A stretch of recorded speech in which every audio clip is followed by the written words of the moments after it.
One aspect of medicine is to apply medicine. So we practice acupuncture. We go to the doctor for tests. They administer treatment to us.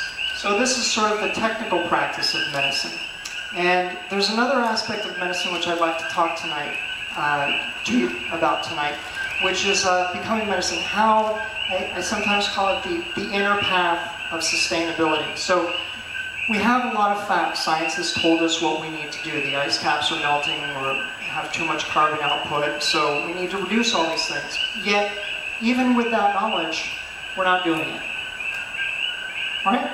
Obama just made a commitment to reduce carbon emissions by 17% or something in so many years a couple months ago, and everyone got real excited about that, except the scientists say it's not nearly enough.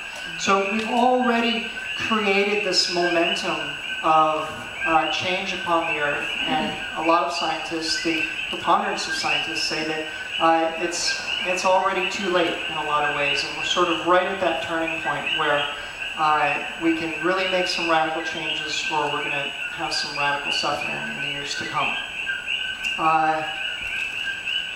So this aspect of becoming medicine is embodying completely this cycle of the 5 elements, embodying yin and yang. So seeing that our world is perverted, we have what I call a perverse yang situation in the world. That means that this light, progressive, external, showy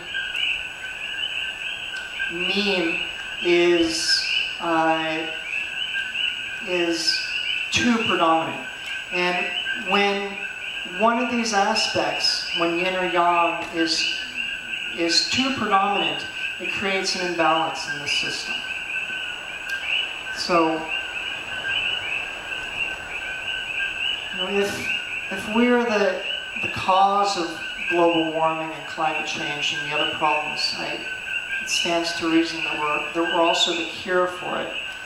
So, again, back to this analogy of medicine. So we can apply medicine in the same way that we can do different things. We can recycle. We can do all these things individually to sort of help the situation.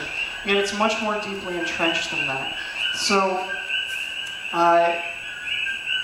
to heal in a collective way, I believe and I feel that we all need to go through a radical transformation in ourselves, in the way we go about our lives, and especially, as I'll talk about a little bit later on, how we deal with our emotions and how we deal with the atrocities of the world. So just to sum that up, there's this application of medicine, and what I'm here to talk to you tonight about is the becoming of medicine. So actually becoming these vessels that go into the world, and by our presence, by our actions, by the love and the compassion and the empathy that we exhibit in the world, we do our part for this.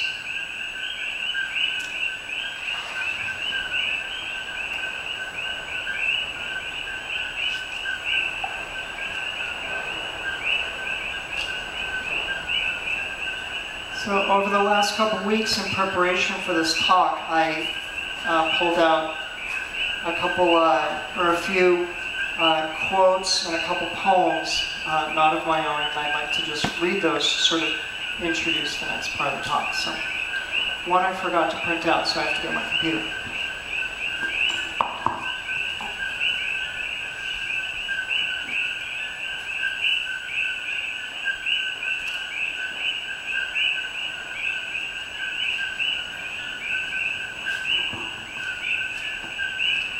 This is a Rumi poem, and I curtailed it a little bit. It's called The Silent Articulation of the Face. And I realized on my way over here tonight that just the title is demonstrative of the theme and the metaphor of tonight. And one of those themes is paradox. Paradox is not enough appreciated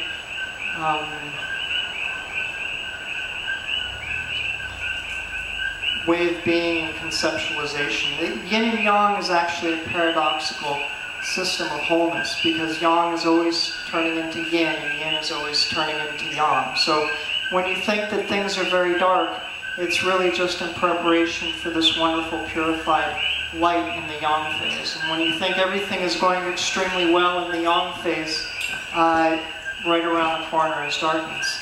So getting back to this yin and yang diagram. So actually that's what these two little, I really put myself in a jam here. So that's what this dark circle in yang means, and that's what this bright circle in yin means. It means that in yang, there's always the seed of yin. So within light, there's always the seed of darkness, and that's the integration that we're talking about. So integrity is another key word we're going to be discussing tonight. And inside yin, in this darkness, is the seed of yang. And it's a beautiful philosophy, because it means that we don't, as is the case in the world today, we don't get carried away with this extroverted, bright, showy, consumerism yang energy without limits.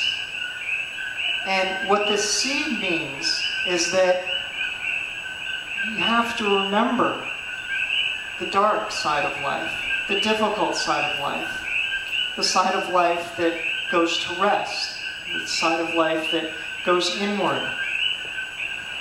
the side of life that declines and is annihilated, but in a way that is fertile and which is healthy. And I differentiate between fertile darkness, which is on the inside, and infertile darkness. Fertile darkness is where we're conscious, we're aware. We consciously engage this cycle of life. Infertile darkness is where we ignore the inside of life. We ignore the difficulty. We ignore leaving the fields fallow and spray them with pesticides and herbicides and artificial fertilizers and burn out the soil. That's excess yang. So permaculture is a wonderful metaphor and practice for how to go about this cycle of balance within the 5 elements in yin and yang.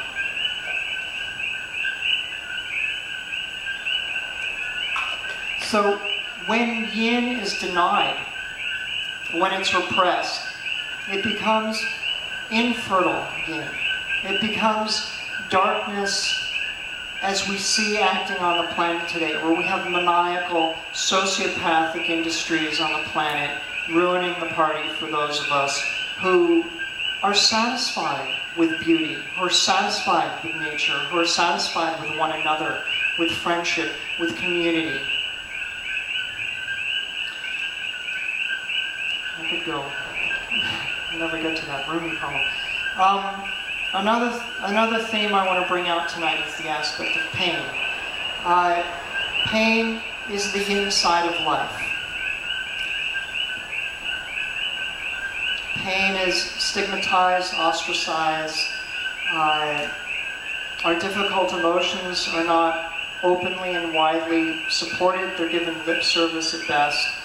And I'll show more of that in the progression of the 5 elements, and how actually embodying and embracing our difficult emotions, like sadness, that corresponds with the mental phase, earth, which is the emotion of worry and self-reflection, and the emotion of water, way down at the bottom of the yin cycle, which is fear. And the flavor of the water element is actually better represented by death and total annihilation, but in a way that's not negative, in a way that's restoratively negative. Because right after you get through this great darkness in the yin phase, you come into this light in the yang phase. And if you've done your work and really embraced this yin phase, you stand the chance to really bring something beautiful and integrate it into the world in the yang phase. Instead of just floating about here in this, superficial love and light aspect of the yang phase, which has its place as long as we're also welcoming and open to when life turns the other way into the yin phase. So before I keep going, I'm going to try to get this Ruby poem out. Get rid of this computer. I'll start it with paradox. Okay, the silent articulation of a face. So to articulate is usually to say, keep this thing on my chin, it's annoying. To say something. So this is the silence of saying something. So in the spirit of paradox, in this full circle of life, the silent articulation of the face, love comes with a knife. Love, okay, on the subject of deep love. So what is deep love compared to ordinary love? And we'll go more into this, but this poem shares a little bit about what deep love is. Love comes with a knife, not some shy question. Love comes with a knife, not some shy question, and not with fears for its reputation. I say these things disinterestedly, accept them in kind. Love is a madman, working his wild schemes, tearing off his clothes, running through the mountains, drinking poison, and now quietly choosing annihilation. There are love stories, and there is obliteration into love. There are love stories, and there is obliteration into love. You've been walking the ocean's edge, holding up your robes to keep them dry. You must dive naked under and deeper under, 1,000 times deeper. Love flows down. Love flows down. Don't put blankets over the drum. Open completely. Let your spirit ear listen to the earth's passionate murmurs. Let the cords of your robe be untied. Shiver in the new love of all above and below. The sun rises, but which way does night go? I have no more words. Let the soul speak with a silent articulation of the face.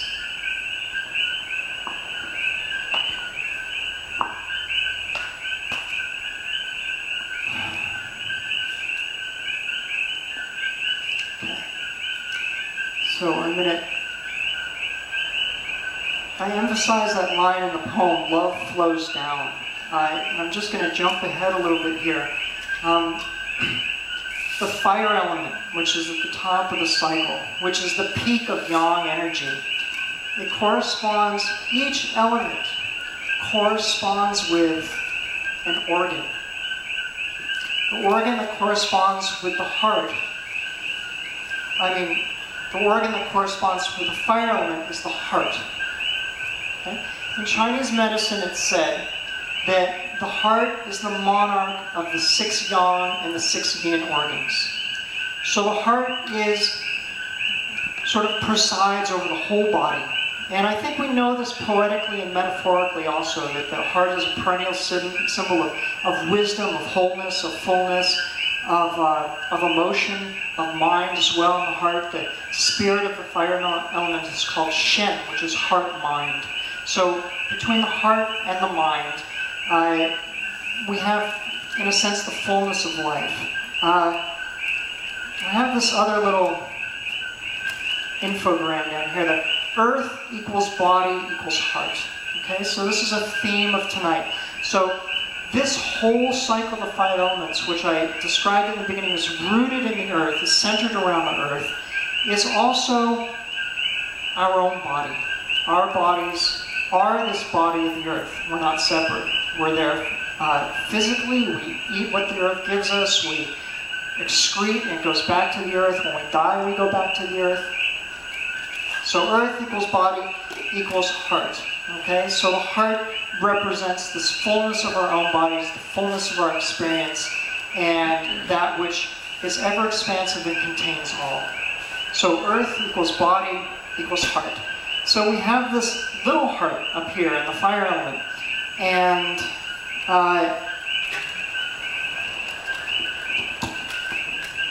when we go through this wonderful transformation of the 5 phases, this little heart becomes a big heart like that. And it becomes this big heart by going through the complete cycle of yin and re-emerging and going through the complete cycle of yang. Okay? So this little heart of the fire phase, which we could sort of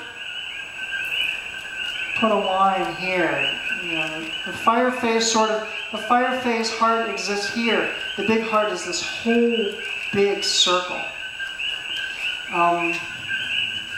Okay, so I was jumping ahead a little bit. So, characteristics of yang are, some of these are specific a little bit, some of these are a little bit general. So yang represents that which is fast, okay, that which is quick. Knowledge. On the yin side, there's more a feeling of slowness. Yang is the masculine principle, yin is the feminine principle. And I think that the yin-yang philosophy is also wonderful to solve a lot of our gender issues between man and woman. When we understand that yin and yang exist both in men and in women. Okay, so when I speak about yang as the masculine principle, it means that this is also in women, and vice versa with yin. So,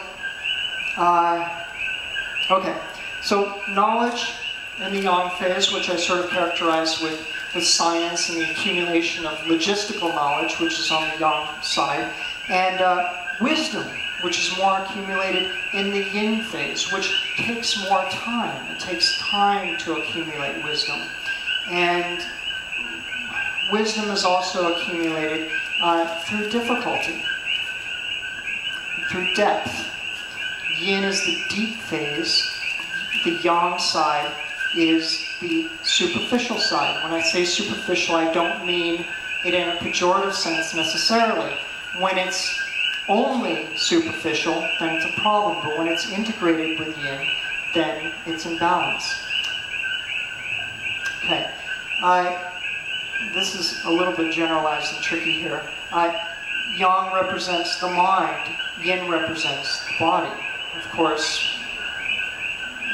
the body in a way is our unconscious, so it's still part of our mind. So we could say that yang is the logistical mind, yin is the unconscious, or the deeper mind.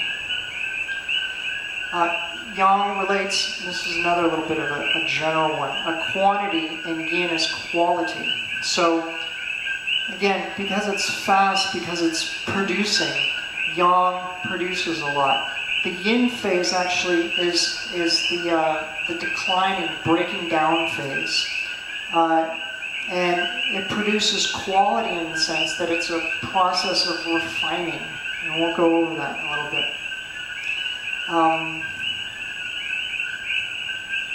Okay. We'll go through all of these. So yang is activity, yin is repose, yang is consciousness, conscious mind, yin is subconscious. Sun is yang, moon is yin. Yang is, this is for later, right? Yang is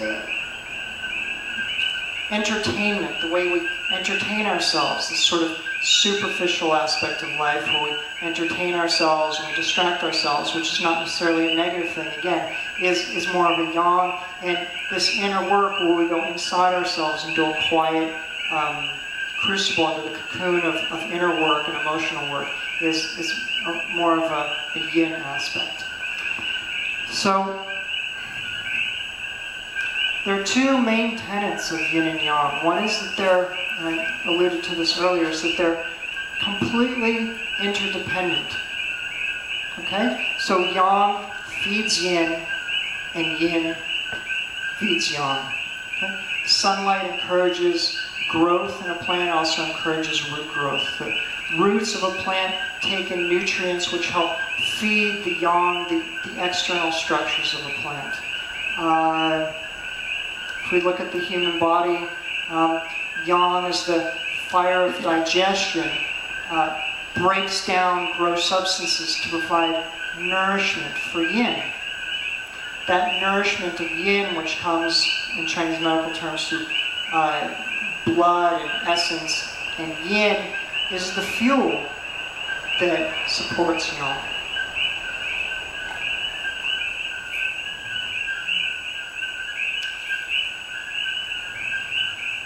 So, water represents ultimate yin. Fire represents ultimate or extreme yang.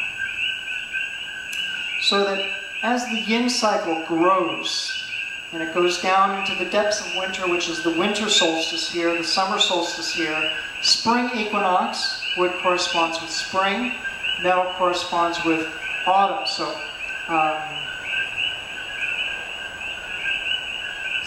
summer solstice, winter solstice, autumn equinox, and spring equinox. So as yin reaches its culmination in the depths of winter, in the darkest night, the winter solstice, yang is beginning.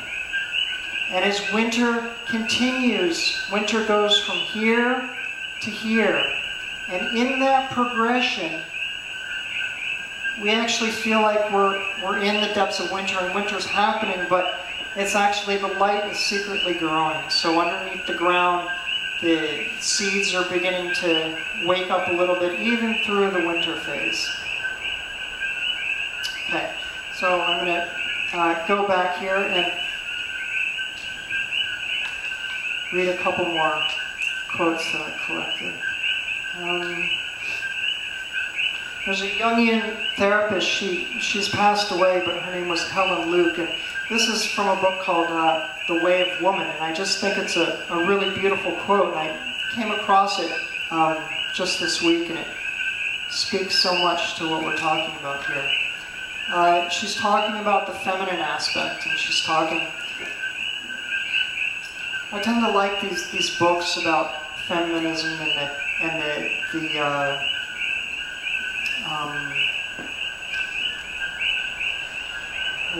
Earth Mother concepts, and unfortunately they're usually only speaking to women, and I think that these books speak equally to men and to women, but we have this concept that masculine and feminine, this kind of gender war are opposite. So I wish we could really all think a lot more in this way, where yin and yang, feminine and masculine are inside of us. So she says,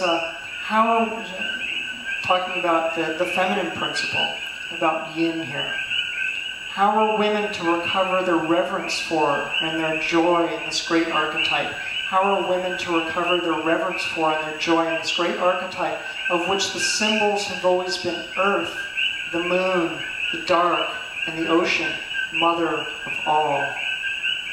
The extremes of the worship of the bright light of the sun, the extremes of the worship of the bright light of the sun, have produced in our time an estrangement, even in women themselves, from the patient, nurturing, and enduring qualities of the earth, from the reflected beauty of the silver light of the moon in the darkness, from the unknown of the deep sea of the unconscious, and from the springs of the water of life.